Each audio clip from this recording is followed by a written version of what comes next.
Je me suis mise sur le bas-côté, j'ai râlé le frein à main. J'ai fait pardon. Répétez un peu ce que vous avez dit. Les seules choses que je peux faire pour ne pas faire un truc de mauvais, c'est-à-dire...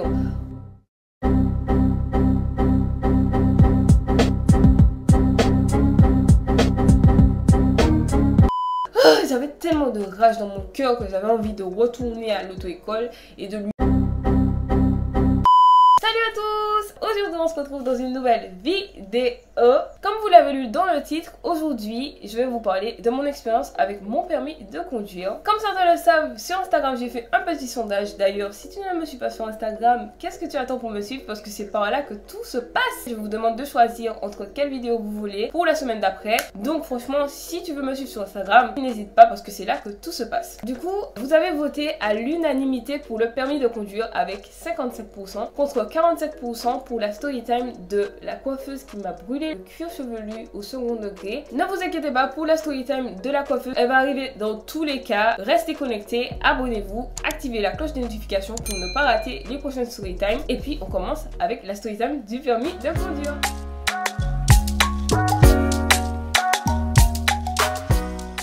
Par le commencement, donc du coup le code, c'était il y a 2 ans, c'était en 2018, 3 mois après avoir eu mes 18 ans. Ma mère m'a proposé de commencer à m'inscrire à l'auto-école. Après les cours, on y va, on se rend à une auto-école dans ma commune à cette époque. J'étais avec ma mère et mon beau-père, donc on rencontre un petit monsieur. D'ailleurs, j'ai oublié de préciser que ce monsieur en question, il était tout seul à l'auto-école. Donc ça veut dire que tout ce qui était gestion administrative, des cours, des inscriptions, de tout, c'est lui qui s'en chargeait, mais tout seul en fait. Ce qui veut dire qu'en fait, il avait un stress permanent sur ses épaules qui se faisait ressentir dans sa façon d'apprendre aux élèves. De toutes les façons, vous allez comprendre, parce que ce monsieur-là, il m'a fait vivre une misère. Bref, je vous laisse avec la Nesta de la Storytime. Il nous donne les tarifs. Pour vous donner une tranche de prix, dans la formule qu'il nous proposait, c'était une formule jeune. Il y avait le code et le permis de conduire, tout compris. La formule, elle comportait 20 heures de conduite. Et c'était à 825 €. Si je me souviens bien, je m'inscris, il me demande un tas de documents et tout. Je lui donne les documents. D'ailleurs, la SSR 2, si vous l'avez pas, ne vous inquiétez pas. Je vous mets un document en barre d'infos. Vous pouvez le télécharger. Pour ceux qui ne savent pas, si vous n'avez plus votre ASSR 2, vous pouvez faire une déclaration sur l'honneur pour dire que comme quoi vous l'avez passé avec succès et que vous l'avez eu. Je vous le mets là parce que moi j'ai cherché la SSR jusqu'à, j'ai contacté mon collège, bref, déclaration sur l'honneur si vous ne retrouvez pas. Et puis voilà, je vous le mets en barre d'infos. Du coup voilà, je lui donne les documents et là je commence mes petites séries de codes. Donc, je me souviens, c'était pas tout le temps que c'était ouvert, je pouvais pas rester longtemps. C'était ouvert 1 heure comme ça de temps en temps dans la journée. Genre du lundi de 9 h à 10 h et ensuite l'après-midi de 15 h à 16 h. Voilà, c'était ça à peu près tous les jours et tout. Sauf le dimanche, c'était fermé et il y avait certaines fois où c'était pas ouvert. Bref, c'était un gros bordel au niveau des horaires, ce qui fait que j'avançais assez lentement. Donc je pouvais pas me dire ah oui, je reste toute la journée, je fais des séries toute la journée. En fait, c'était vraiment très difficile au niveau des horaires. En plus de ça, j'étais en cours en même temps, donc il fallait que je me calque sur mes horaires de cours, quand est-ce que je finis, et c'était grave la galère. Bref, donc au début, franchement, je faisais énormément de fautes. D'ailleurs, il y a des gens qui me disaient ah mais Nesta, c'est pas normal que tu fasses 25 fautes, mais t'es vraiment nul, t'es nul et tout. Mais j'étais en mode mais ouais, j'y connais rien à la conduite, donc franchement tu me dis que je suis nulle, j'en ai rien à foutre. Mon moniteur, il me dit Nesta, je t'ai inscrite à l'examen. Du coup je me dis ok, je commençais à faire des petits 5 fautes, je commençais à, voilà, à gérer le bail. Donc du coup je me suis dit vas-y, j'y vais. La semaine d'après je passe le code. Dans l'après-midi j'ai su que je l'avais en fait. Je l'ai eu à 36/40 je crois. Je sais plus trop, mais bon bref, c'était un bail comme ça. J'étais super contente parce que je me suis dit j'ai le code, ça y est, c'est dans la poche le permis, je vais l'avoir en 2-2. Franchement, croyez-moi, le permis j'ai trimé. Il y a pire, mais franchement, je pensais pas que j'allais prendre tout ça de temps en fait. Maintenant, je vais vous parler de la conduite. J'ai commencé la conduite un tout petit peu avant de passer mon examen du code. Ce qui veut dire que j'avais pas encore le code, mais je faisais quand même des heures de conduite. Je sais pas si c'est légal, mais bon, en tout cas, je le faisais. Et je me souviens, la première heure, c'était 1 heure d'évaluation. On te pose des questions, voilà, diverses. Je me rappelle plus trop des questions. Et je répondais. Et genre, ils m'ont dit, vous avez besoin de 47 heures de conduite. J'étais en mode, vous me dites 47 heures. J'étais en mode, mais wesh, Non. 47 heures, non. Enfin bon, je me suis dit, bon vas-y, c'est juste 1 heure d'évaluation, je m'en fous. Je vais commencer, et puis voilà. Donc je rentre chez moi. Du coup, le moniteur, il me donnait quelques heures de conduite petit à petit. Et je me souviens de ma première heure de conduite. Il faut savoir que moi, je connaissais rien du tout. Je ne savais même pas tourner un volant. J'étudiais mon code et tout, tu vois. Mais en pratique, je n'avais jamais fait ça. Donc franchement, faut tenir compte de ça. À la première heure de cours, ça s'est assez bien passé. Il m'a emmené dans un petit parking. En gros, j'étais sur un parking et je faisais des ronds, des 8 avec la voiture et tout. Il m'apprenait c'est quoi la différence entre une courbe, un virage, le chevauchement des mains, la tenue du volant, 10 sur 10, 9h15. Bref, voilà, les trucs du genre. Je faisais ce qu'il me disait de faire, voilà. La troisième leçon, là, il me donne les pédales. Il m'apprend, c'est quoi la pédale d'accélération, la pédale de frein, la pédale d'embrayage. Et je commence à remarquer un comportement à lui que j'aime pas trop, en fait. J'ai vu qu'il commençait déjà à faire des trucs chelous avec moi. Genre, quand je faisais une connerie, il me parlait en créole et tout pour me dire qui c'est au café là, ou des trucs comme ça. Je l'ai directement stoppé parce que moi, j'aime pas ça, en fait. Ces histoires de trucs chelous là, crier sur moi, me parler en créole quand je fais un truc qui n'est pas bon et tout. Je n'ai jamais touché de volant de ma vie. Donc ne crie pas derrière moi, en fait. À partir de ce moment-là, le moniteur, il avait plus de patience avec moi. Donc voilà, le temps passait tout. Et là, quand je commence à prendre le levier de vitesse, c'était assez compliqué pour moi. C'était très compliqué. Je ne sais pas. En fait, il m'expliquait, mais désolé, mais il m'expliquait mal. Donc je ne comprenais pas ce qu'il me disait. Je sais pas comment vous dire ça, genre. En fait, c'est comme si que pour lui, je connaissais c'était quoi la conduite. Donc voilà, j'apprends à gérer. Et au fur et à mesure des leçons, je sentais qu'il était de plus en plus agacé. Je sais pas, c'était comme si qu'il perdait patience. Je peux pas vous donner d'exemple précis de ce qu'il me disait à ce moment-là parce que voilà, ça fait quand même 2 ans, je m'en souviens pas trop. Mais tout ce que je sais, c'est qu'il me criait dessus, le mec, il me criait dessus, frère. Et moi, j'aime pas qu'on me crie dessus et ça me mettait les nerfs, mais je prenais sur moi. Enfin bon, bref, écoutez la suite, vous allez voir ce qui va se passer. Genre, quand je comprenais pas quelque chose, c'était grave, il était énervé. Mais genre, je te dis, mais qu'est-ce qui lui arrive? Il commence à parler créole et tout. Et moi, je lui ai dit, par contre, poto, ça ne se voit pas, mais mon caractère est très fort. Donc, arrête de parler créole pour moi. Et tu arrêtes de hausser le ton avec moi. Parce que sinon, moi aussi, je sais hausser le ton. Donc, du coup, ça se passe. J'encaisse. Maintenant, les heures passent. Arrive la 19e ou la 20e heure, je sais plus c'était combien d'heures. Et là, en fait, il s'est passé le drame. Donc, en gros, on était en train d'aller vers... Bon, je sais pas si je dis la commune, mais bon, bref. Du coup, on allait vers le centre-ville. Et il faut savoir que pour accéder au centre-ville, fallait faire des zigzags et tout. C'était pas la première fois que je faisais ce chemin. Comme d'habitude, je suis prudente, je fais mes contrôles et tout. Voilà, j'applique tout ce qu'il a essayé de m'apprendre jusqu'à maintenant. Ah ouais, j'allais oublier. J'ai oublié de vous donner une information cruciale dans ce qui va se passer. C'est qu'en fait, il faut savoir que ce moniteur-là, il était tout le temps H24 sur son téléphone, le mec. Et justement, quand ça s'est passé, il était sur son téléphone, le mec. Et ça m'a d'autant plus énervé ce qui s'est passé parce qu'il avait pas vu, en fait. Il parlait, mais sans fondement. Et genre, quand il parlait, il était pas sûr. Il était en mode, ouais, mais bon, je suis le moniteur. J'ai la parole absolue. Bref, de toutes les façons, vous allez comprendre. Écoutez juste. Donc voilà, je fais mes virages et tout. Et là, à un moment donné, on passe à côté de... Je sais pas si vous voyez, mais genre, on passe à côté d'une maison. Et genre, il y avait des poubelles, en fait. Il y avait des poubelles qui étaient sur le bas-côté de la rue. Moi, je les avais vues, les poubelles, tu vois, tranquille. Donc du coup, je les ai esquivées. Et là, le mec, c'est pas, il me dit, c'est très dangereux ce que tu fais, tu as failli rentrer dans les poubelles. Donc à un moment donné, je lui ai dit, les poubelles, je les avais vues, en fait. Je les ai vues, je les ai esquivées. Et en plus de ça, j'étais à une très bonne distance, en fait, de la poubelle. Donc qu'est-ce que tu me racontes? Bref. Et là, il commence à hausser le ton. Et mec, je me suis dit, mais qu'est-ce qui lui arrive? Il me dit, si tu continues comme ça, tu vas jamais avoir ton permis. Quand il m'a dit ça, j'étais en mode, mais ça m'a fait un truc dans le cœur. Vous savez, ça m'a fait un doux. Headshot. Prise de conscience. Tu me dis que je vais jamais avoir mon permis. Je me suis mise sur le bas-côté. J'ai râlé le frein à main. Tu fais pardon? Répétez un peu ce que vous avez dit.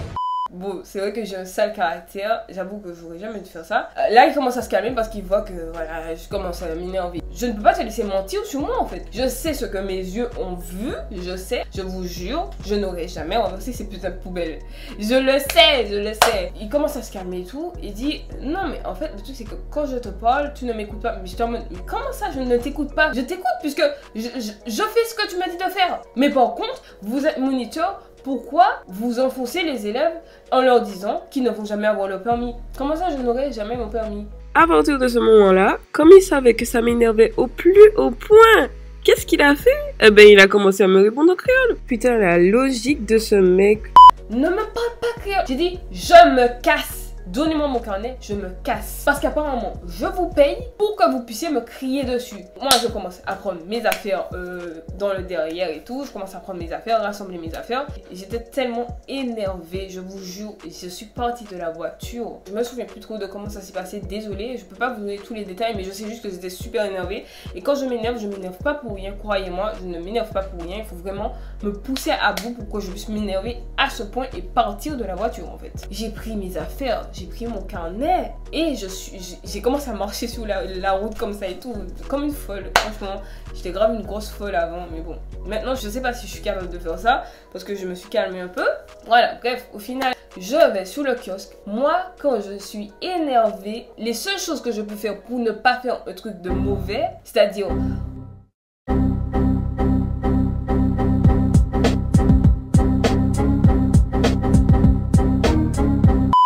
je commence à pleurer. Franchement, pas pleurer de tristesse, mais pleurer de colère, de rage. Et là, c'est pas je commence à appeler ma maman, et là, je le vois passer. Il est côté passager, il est en train de conduire et tout. Le mec, il avait un stop, il s'est même pas stoppé, frère. Il est passé comme ça, direct, en roulant super vite. Au final, j'appelle ma maman, je lui raconte tout ce qui s'est passé en détail.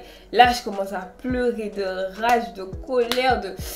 Oh, j'avais tellement de rage dans mon cœur que j'avais envie de retourner à l'auto-école et de lui... J'étais comme ça avant. Bon, bref. Les jours passent et tout. J'avais la rage. Je voulais plus aller à l'auto-école. C'était fini pour moi. Je voulais plus. Ma maman, donc, du coup, le moniteur l'a convoqué et tout à l'auto-école. Elle m'a dit, Nesta, bon, tu viens avec moi et tout. J'ai dit non, je viens pas. Ma mère, elle me force, Je me dis, bon, j'y vais. Elle m'a dit, Nesta, tu y vas, ok, mais tu n'ouvres pas ta bouche. Pas une fois tu n'ouvres ta bouche. J'ai dit ok. J'y vais et tout. Le mec il commence à parler comme une tafiole. Quel dégonflé ce mec. Le mec vraiment il se dégonflait devant mes parents. Et j'étais en mode bref laisse tomber. Il me dit désolé. Quand je parle je maîtrise pas forcément toutes mes paroles. Il y a des élèves à qui je parle comme ça ne me dérange pas du tout. Mais je sais que chaque élève a son caractère et tout. Donc désolé si je t'ai blessé. Désolé si je t'ai mal parlé et tout. Si tu t'es senti mal. Mais moi franchement ces excuses. Oh là là je savais que c'était juste du pipeau frère, vas-y, c'est bon Nesta, c'est bon, ça s'est passé, tu vois, il t'a demandé pardon, continue. J'ai déjà payé, continue. J'ai dit ok, pas de soucis. Je rentre chez moi et tout. La semaine d'après, j'avais cours avec lui. Arrive un jour où je devais partir en stage, je devais partir en express. Je suis partie en précipité et on m'a appris ça 2 semaines avant de partir. Je ne devais pas passer mon permis parce que je savais dans mon cœur que je n'étais pas prête. Parce que j'étais trop stressée, je me sentais trop mal avec ce moniteur, j'étais pas bien dans cette auto-école là. Je voulais pas le passer. J'ai dit au moniteur, est-ce que t'as pas une date? Est-ce que tu peux m'arranger une date? Au début, il me faisait des phases en mode ah non, fallait me dire ça avant, je peux pas trouver une date d'examen à 2 semaines. Et au final, bah... à force de parler avec sa grosse bouche là, au final j'ai pu passer mon examen. C'était un mardi, j'arrive à l'examen. Cette fois-là, quand je passais le permis, j'ai dit à tout le monde, à ma maman, à mon frère, à mon deuxième frère, à tout le monde, mes amis, tout le monde savait que j'allais passer le permis. Et j'avais un poids sous les épaules. Je crois que c'était à 8 h ou quelque chose comme ça. Donc j'arrive et tout, je me case en quelque part. Et j'attends. Et là, je vois quoi? Il y a un moniteur. Tout le monde disait oh, mais ce mec là c'est une ordure, je l'ai déjà eu, j'ai raté mon permis 2 fois à cause de lui. Je veux pas passer avec lui. En mode wesh, arrêtez de me faire peur. Et donc je me dis bon, je vais faire comme si de rien n'était. De toutes les façons, si ça se trouve, je vais pas avoir ce moniteur là. Là, c'est pas quoi? Il y a une meuf qui a fini son examen, elle vient se garer. L'inspecteur était avec elle dans la voiture. Il lui dit de faire le créneau pour pouvoir finir l'examen. Et la meuf, elle arrivait pas à faire son créneau et tout. Oh, le moniteur lui a fait tellement honte. Il a dit, bon écoutez, on va pas passer 200 ans à se garer. Regardez comment il faut faire, c'est pas si compliqué. Là, il commence à faire la manœuvre côté passager et la meuf, elle était comme ça quand elle est sortie de la voiture. Elle a commencé à pleurer. J'étais en mode, oh là là, j'espère que je vais pas passer avec ce moniteur parce qu'il était grave méchant. Au final, on nous demande qu'est-ce qui veut passer en premier. Moi, au final, je suis passée en deuxième ou quelque chose comme ça. C'était mon tour. Je rentre dans la voiture, je vois quoi? L'inspecteur qui a fait honte à la fille avant. Déjà là, je suis partie défaitiste. Parce que franchement, je me suis dit, je ne pourrais pas. Il m'explique comment ça se passe. Vous suivez les directions que je vous donne et tout, voilà. Il y aura 15 minutes de ceci, 5 minutes de cela. Je me souviens plus du tout du charabia qu'ils disent, les inspecteurs, mais bon, voilà. Au final, je commence et tout. Franchement, au début, ça commence plutôt bien, ma foi. Franchement, tout va super bien. Et à un moment donné, j'arrive à un giratoire. Et là, je vois quoi? L'inspecteur, il commence à parler et tout. Mais il commence à me dire ce qu'il faut faire. Mais vous voyez, genre, comme si qu'il m'aide. J'étais en mode, mais pourquoi il me dit ce que je suis en train de faire? Genre, il me dit, bon, là, on va essayer d'aller sur la voie de gauche parce qu'on tourne à gauche, hein, au rond-point. J'étais en mode, mais je sais. Donc, du coup, il commentait tout ce que je faisais. Et j'étais en mode, putain, qu'est-ce qu'il lui arrive de faire? C'est bon. Bon, à ce jour, avec un petit peu de recul, peut-être que c'est parce que, à son goût, je n'anticipais pas assez dans ma conduite. Mais bon, jusqu'à ce jour, ça reste un mystère total pour moi. À un moment donné, il me dit de me garer en bataille. Je me gare et tout, tranquille. Il me pose des questions, je réponds. J'avais appris des questions par cœur. Et ensuite, on retourne au centre d'examen. Et là, c'est là que mon examen a basculé. Pourquoi? Parce que j'arrive à un giratoire, encore une fois, pour rentrer à l'examen. C'est à mon tour de passer, donc du coup, je commence à accélérer et tout. Il n'y avait pas de voiture. Écoutez bien, il n'y avait pas de voiture. C'était un jour où il n'y avait pas beaucoup de circulation. Et là, c'est pas le mec, il fait quoi? Il a appuyé sur l'accélérateur, il commence à passer la seconde, la troisième. Et puis il m'a dit, allez-y maintenant. J'étais grave choquée, j'ai dit, c'est bon, je l'ai pas. Donc à partir de ce moment-là, j'ai arrêté de me concentrer, j'ai dit non c'est bon je l'ai pas. Et à un moment donné genre j'étais sur l'autoroute et genre c'était limité à 70. Mademoiselle, faites attention, la limitation de vitesse, je suis montée à peut-être 75 et j'étais en mode mais de toute façon je m'en fous. Arrête de faire genre comme si que ça va m'aider, je sais très bien que je l'ai pas. Au final je suis rentrée chez moi, j'ai pleuré comme une merde et je ne l'ai pas eu. Quelques jours après j'ai eu les résultats, mon moniteur il a appelé ma mère alors qu'il avait mon numéro mais bon bref il a appelé ma mère, il m'a dit elle l'a pas. Il m'a même pas dit de combien de points, il m'a rien dit, il m'a rien dit de combien de points. Qu'est-ce que j'avais fait? Est-ce que c'était une faute éliminatoire? Est-ce que c'était juste le fait que je n'avais pas assez de points? Il m'a rien dit. Moi, franchement, têtue comme je suis partie au Luxembourg et j'avais plus envie de parler de permis de conduire. J'ai dit, je laisse tomber. Du coup, je suis partie au Luxembourg. J'ai fait ma petite vie au Luxembourg. J'ai laissé tomber le permis pendant un an, je crois, ouais, un an et demi, quelque chose comme ça. J'en parlais pas du tout. Il y avait mon copain avec moi. Il me parlait par rapport à la conduite. Et franchement, j'ai grave l'impression que c'est grâce à mon copain que j'ai eu mon permis parce qu'il m'a grave aidé en fait. Il me disait, Nesta, tu peux le faire. Maintenant, il faut que tu passes ton permis. Vas-y, relance-toi. Tu cherches une autre auto-école et tu y vas, tu fonces. Donc voilà, j'ai écouté mon copain. Et donc du coup, je me suis inscrite à une auto-école une fois arrivée en Martinique. J'appelle toutes les auto-écoles. Il n'y en avait pas beaucoup parce que c'était confinement, tu vois. C'est grave difficile de trouver une auto-école. Donc du coup, j'appelle. Je dis que j'ai déjà passé mon permis, mais je l'ai raté. Et mon auto-école, ça s'était pas bien passé. Donc voilà, bref, j'ai fait ça à tout le monde. Il y a beaucoup qui me disent, ah non, désolé, ou je sais pas quoi. Ah ouais, aussi, j'allais oublier. En fait, il faut savoir que mon ancien moniteur, il avait gardé mon dossier. Du coup, je l'ai recontacté et je lui ai demandé est-ce que je pouvais passer pour récupérer mon dossier. Le mec, il me dit quoi? Il me dit ah non, j'ai plus ton dossier, j'ai plus ça et tout. Et j'ai dit mais wesh, c'est mon dossier, frère. Il me dit j'ai plus ton dossier, je sais pas où est-ce qu'il est et tout. Je lui ai dit mais comment je fais? Il me dit je sais pas, tiens le numéro et tout ça. Et là, c'est pas le mec, je sais pas s'il a fait exprès, mais en fait, le numéro de dossier, il était faux, en fait. Il n'existait pas. Le numéro, il était pas bon, en fait. Il était erroné. Du coup, j'ai eu énormément de problèmes avec ça. Et je ne sais pas s'il a fait exprès, mais si tu as fait exprès et que tu vois cette vidéo, franchement, que Dieu te bénisse, mon frère. Que Dieu te bénisse. Parce que franchement, ce que tu as fait là, c'est pas bon, en fait. T'es un adulte, comporte-toi comme tel. Enfin bon. Bref, je me tais. Et il y en a une, donc j'appelle, le monsieur me dit bon ok d'accord, ben tu sais quoi, est-ce que t'es libre vendredi? J'ai dit oui, à quelle heure? Il me dit 9h. J'ai dit pas de souci, vendredi, on se donne rendez-vous à 9h. Donc maintenant, j'arrive vendredi, tout se passe nickel, je m'inscris et je commence les heures de conduite. En tout, je crois que j'ai pris 5 heures de conduite. Vous allez me dire, mais Nesta, 5 heures de conduite alors que t'as pas conduit depuis 1 an. Mais je sais pas, ma mentalité, elle avait changé parce que justement, mon copain, il m'a poussé en fait, il m'a boosté, il m'a vraiment donné les couilles en fait, de montrer aux gens que je sais faire. Du coup, voilà, j'avais plus peur. Quand je conduisais, j'avais plus peur, j'étais voilà, tranquille. Que le moniteur, il était un petit peu chelou. On m'a raconté des bails sales sur lui, comme si que quoi, il a fait des attouchements à des filles et tout. Mais bon, et heureusement que j'ai su ça presque à la fin parce que franchement, j'aurais quitté. Le moniteur que j'avais, je sais plus comment il s'appelle. Désolée. Il était grave chill, grave tranquille et tout, même si qu'il y avait des bails sombres sur lui. Mais il était super bien, super à l'écoute. Merci à ce moniteur-là. À la fin, c'était chiant avec lui. Franchement, ça commençait nul. Mais c'était déjà mieux que l'autre moniteur. Il était à l'écoute, il m'expliquait des trucs et genre j'étais en mode ah bon, c'est comme ça? Il m'a dit mais ton moniteur d'avant, il t'avait pas expliqué que c'était comme ça? J'ai dit mais non, jamais, il m'a jamais expliqué ça. Le nouveau moniteur, il me dit mais c'est pas normal qu'il ne t'ait même pas donné tes résultats en fait. Au moins tes résultats. Savoir qu'est-ce que tu n'as pas fait de bien, qu'est-ce qui s'est passé, qu'est-ce qui t'a coûté ton permis de conduire. Et franchement, il n'était pas du tout professionnel, ton autre moniteur. C'est du n'importe quoi. Franchement, je te dis, c'est pas bon. Déjà, à partir du moment où tu ne donnes pas les résultats à un élève, que l'élève soit chiant ou pas, tu donnes les résultats à l'élève en fait. Après quelques heures de conduite, franchement, le mec, il me disait, mais franchement, t'as un boost. Qu'est-ce qui t'arrive aujourd'hui? T'as mangé du steak de lion, t'as mangé du steak de kangourou. J'étais grave déterré à avoir mon permis. Le jour de mon permis arrive, donc faut savoir que moi pour mon permis j'ai tenu à ce que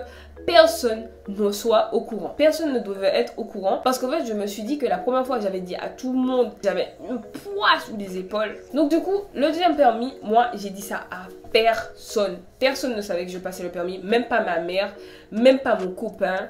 Personne ne savait à part moi-même, le moniteur. Period. Du coup, je suis passée et tout. Ce jour-là, c'était un petit inspecteur assez gentil en fait. Franchement, il était grave gentil, grave poli et tout, souriant. Durant cet examen-là, je pense que j'ai conduit 10 fois plus mal que l'ancien parce que j'étais stressée. Au sort de la place, on prend un rond-point, ça se passe bien. Deuxième rond-point, ça se passe bien. Et là, on arrive sur l'autoroute. 90, t'as vu? Donc, je passe la 5e. Et là, il me dit, bon, on va sur la voie de décélération. On va tourner à droite, mademoiselle. Je tourne à droite. Et qu'est-ce qui se passe? Je rétrograde. J'ai passé la seconde. De la 5e à la seconde. Deux coups. Oh, la voiture, elle a fait un bouh. Et ouais, je pensais en mode ah non. Et heureusement, je me suis vite rattrapée et j'ai passé la 4e en 2 spies. Et franchement, je vous dis, j'ai perdu le contrôle de moi-même. J'étais grave stressée. J'étais en mode à partir de ce moment-là, je conduisais mal. Parce que j'étais en train de penser à la dinguerie que je venais de faire. Et je me suis dit, est-ce que ça va me coûter mon permis de conduire? Tu vois, la voie de décélération, ça donnait sur une voie à double sens. Et en fait, c'était la voie de gauche. Je sais pas si vous comprenez. J'étais sur la voie de gauche. Il m'a dit, mademoiselle, vous êtes sûre que c'est la bonne voie? Il dit non, c'est la voie de droite qu'il faut aller. Donc du coup je me remets sur la voie de droite et là il me dit ok, on va tourner à droite. Donc je tourne à droite et tout. Maintenant vous allez faire un créneau. Et franchement c'était dans un endroit où je connaissais pas du tout. Donc franchement j'avais pas l'habitude. Je me gare tranquillement et tout. Et là je tourne ma tête et je vois je suis à ça de la voiture. Aujourd'hui je vous jure je suis à ça de la voiture d'à côté. Son rétroviseur, limite, il était en train de toucher ma voiture, frère. Les rétroviseurs, ils étaient comme ça. Je suis en mode, oh mon dieu. Il m'a dit, madame, vous avez respecté la distance de sécurité? Madame, essayez d'ouvrir la porte. J'avais envie de pleurer. J'ai dit, non, je peux pas ouvrir la porte, c'est vrai. J'aurais dû le prendre un petit peu moins serré. Et franchement, je me suis dit, c'est bon, je l'ai pas. Je rigole, mais en vrai, j'avais envie de pleurer. Ah ouais, j'allais encore oublier quelque chose. En fait, à ce moment-là, l'inspecteur, il m'a dit quoi? Il m'a dit, mademoiselle, je sais que vous pouvez mieux faire, mais j'ai l'impression que vous êtes stressée. Et je pense que c'est pour ça que j'ai eu mon permis, parce qu'il était en mode, mais en fait, on a l'impression qu'elle peut mieux faire, mais elle est stressée, en fait. Ça se voit qu'elle perd ses moyens. Et voilà, au final. Il m'a dit, bon, ok, on va démarrer. Direction à droite. Et c'est bon. On est retourné au centre d'examen, voilà. Et quand je suis arrivée, j'avais envie de pleurer. Du coup, voilà, je rentre chez moi, j'attends les résultats. Bah, en fait, au bout d'1 jour, je vois pas de résultats. Je dis, ok, c'est normal. 2 jours, toujours pas de résultats. 3 jours, toujours pas de résultats. Je dis, bon, ça commence à être long. Et là, c'était le week-end. Donc, du coup, j'ai attendu encore samedi et dimanche. J'étais en mode merde. Et lundi, je vois toujours pas de résultat. Donc j'appelle l'auto-école, je dis est-ce que vous avez un résultat? Il me dit non, on n'a toujours pas de résultat. Donc j'attends encore. Mardi, j'attends. Et là, je me suis dit c'est bon, moi j'y vais sur place directement à mon auto-école. Je sais plus c'était quand, c'était le mercredi, je crois. Le mercredi, je suis allée. Et là, je demandais tous les résultats et le gars il m'a dit ah oui on les a reçus tes résultats. Il va chercher une enveloppe et là il enlève la feuille de l'enveloppe. J'étais en mode bon de toutes les façons je l'ai pas, alors quand est-ce que je fais une autre cours de conduite? Allez dis-moi. Et j'étais vraiment comme ça, j'étais en mode bon mardi je suis libre. Il enlève le papier, le fameux papier de l'enveloppe et là il me dit ah mais non c'est pas bon. Il me dit c'est pas bon, il faudra rajouter des heures, il faudra repasser encore des heures. Et là il me donne la feuille, j'étais en mode ah bah oui je sais il faut passer des heures et tout et je vois quoi? Favorable. Favorable, j'avais mon permis. J'avais fait des dingueries de ouf, mais j'ai eu mon permis. Et donc du coup si l'ancien moniteur il regarde ma vidéo, j'ai mon permis. Ça fait 7 mois que j'ai mon permis et tout se passe nickel. Et franchement j'étais trop contente. Mais par contre je l'ai eu à 20,5 points. Franchement je l'ai eu à ça. Et franchement je me suis dit mais comment c'est possible que je l'ai eu? Franchement je vais pas me plaindre parce que j'ai fait des trucs de ouf et je l'ai eu quand même. Ensuite j'ai commencé à conduire et tout. Et en fait le truc c'est qu'il faut savoir que ma mère à ce moment là en fait elle a acheté une petite Polo Volkswagen. Donc du coup je faisais ma main dessus et jusqu'à maintenant en fait je conduis avec tous les jours. Dites-moi en commentaire si vous voulez savoir toutes les dingueries qui me sont arrivées parce que j'ai fait 2-3 petites conneries en fait. Dites-moi en commentaire si vous voulez. Je vais vous faire des mini story time post permis de conduire. J'espère que la vidéo vous aura plu. N'hésitez pas à me suivre sur mes réseaux sociaux, TikTok, Instagram et Snapchat que je vous mets juste ici. N'oubliez pas de vous abonner à ma chaîne YouTube si vous aimez mon contenu, si vous aimez ma petite bouille, à commenter ce que vous en pensez parce que c'est vrai qu'il n'y a pas beaucoup de personnes qui commentent mes vidéos. Donc dites-moi votre expérience, vous, comment ça s'est passé. Je vous fais de gros bisous et je vous dis à la prochaine pour une next vidéo. Ciao!